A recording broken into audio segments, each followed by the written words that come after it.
Well, some Santa Rosa teachers lost everything in the fires, but many now have a place to stay. And it's all thanks to some quick thinking. KPIX 5's Emily Turner on who was looking out for them. Emily? Elizabeth, the school board president, the superintendent, all of them realized they can't get these schools back open if they don't have the teachers and the staff and the support in place to do so. And they can't have those people in place if they don't have a place to rest their head. So they found one for them.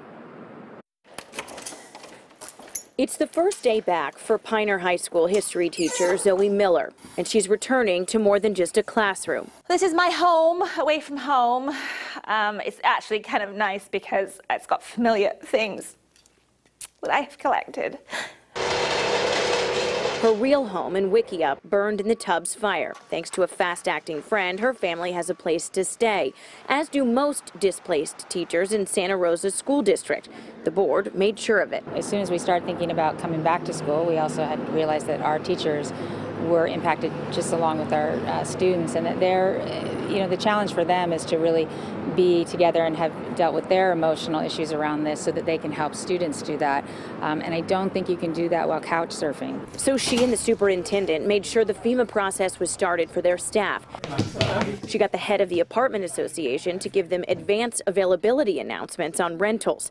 She wrote a letter of recommendation for teachers to present with their applications, and 2 other board members are talking to vacation rental owners about freeing them up for housing that prioritizes teachers. As teachers who've been affected by this, whether we lost our houses or we're evacuated or we have friends, we have to be upright. We have to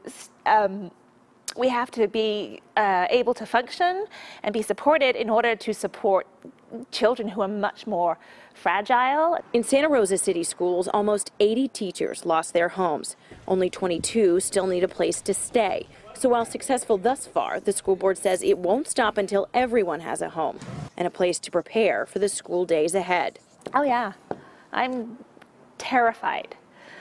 I think Friday will probably be the worst teaching day of my entire life.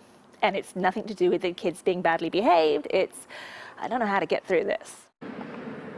And Friday is the day when Pioneer High School, as well as 10 other high schools in Santa Rosa City School Districts, come back online. The remaining 13 schools will be back open to students on Monday.